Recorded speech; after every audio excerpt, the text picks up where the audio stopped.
definitely can read about in my blog, this sweet little pillow and bees, and why their symbolism and metaphor is very touching for me personally. Good morning, it's Cara, your connector, and it's Wednesday, getting towards the last few days of February. A year ago, I was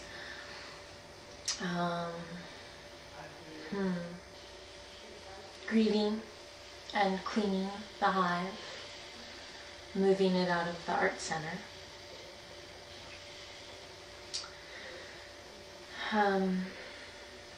So I felt called to share this morning a little bit about some other ways I like to spend my time, one of which is right here. I say I'm a wild woman, and it's the beautiful contradiction, of course, because I love to read and write and contemplate and reflect, and meditative thinking is a really essential tool. It's an important facility, way of being in the world. We're raised in as one of my graduate mentors, Laiwan, an interdisciplinary artist in Canada, would say, we're raised in an analytical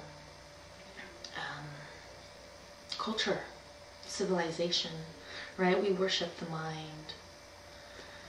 So part of my wild woman ways is this remembering our tertiary existence, our primal beginnings, our whole being. And I love to read and write, obviously. So last night I was tired and didn't go to dance, and instead I read the totality of Alain Lamott's Imperfect Birds. And again, birds. I've always felt like a bird. It's part of my nature to rise early and to sing with the sun and chirp and fly and flutter and land from nest to nest. And naturally, this beautiful book, it's just a story, it's a novel, a fictional tale, but there's a lot of synchronicity, of course.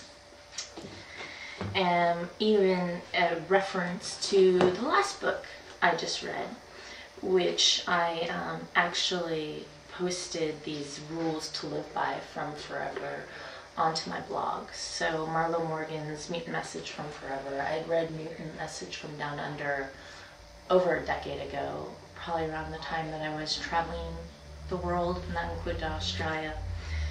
And I had known she'd written this follow-up book, but not until I came here to the Rooted Living House, where all these wonderful books are at my fingertips, was I able to dive in. And again, a lot of synchronicity, just wisdom, not knowledge.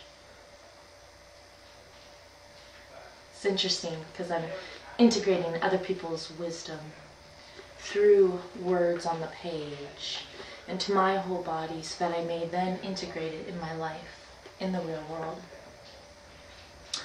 A few things I like to do when I read is I dog ear pages that speak to me. And then I'm such a nerd that I will actually go back, and as you noticed with my blog, I will record what little nuggets spoke to me. Oh, this was cool. So these are some Aboriginal ideas, I don't know if you can see them, about the movement of energy and how it moves. Oh, look at that, a rainbow snake.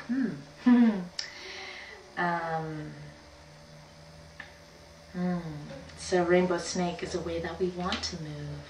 And then it shows these other ways where anger, you can see, is jagged and what it does as a vibration. All these beautiful ways of moving. So there's that. And then these two have been really great. I guess I'm officially working with my first coaching client as a connection therapist. And Grace Unfolding, just a book on psychotherapy and the integration of the Tao Te Ching and some Eastern philosophy. This has been super groovy, and I've got lots more work to do on this.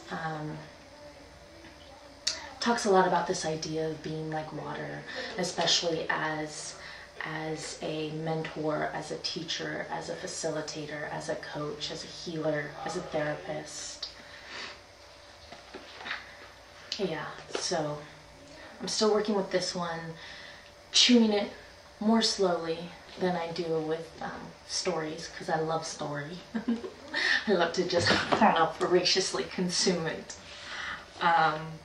But when it comes to the work, it's slower, bit by bit.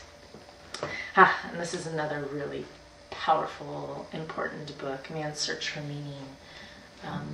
So Viktor Frankl, who spent some time in a Nazi concentration camp, including Auschwitz, and he's a logotherapist. This is his story, and the first half, not so much details his experience in a concentration camp, but speaks to his observations of human behavior, both by the perpetrators and the perpetrated. And then he applies it to this logotherapy that he speaks into. And I think at the heart of logotherapy is this idea that as humans, our purpose is meaning, is to craft and create meaning for ourselves and our lives and for why we are here, right? That's what makes religion so popular and have lots of money. And that's inherently why I do what I do, why I show up and offer my medicine. I'm constructing meaning for myself, yes. And I'm inviting you to do the same for yourself, so that you may experience more contentment, more happiness, connection, sensuality, intimacy in your life now. Ultimately, that's what we seek.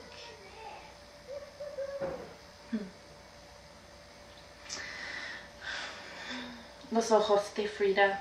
Love this shirt. Maria Torero.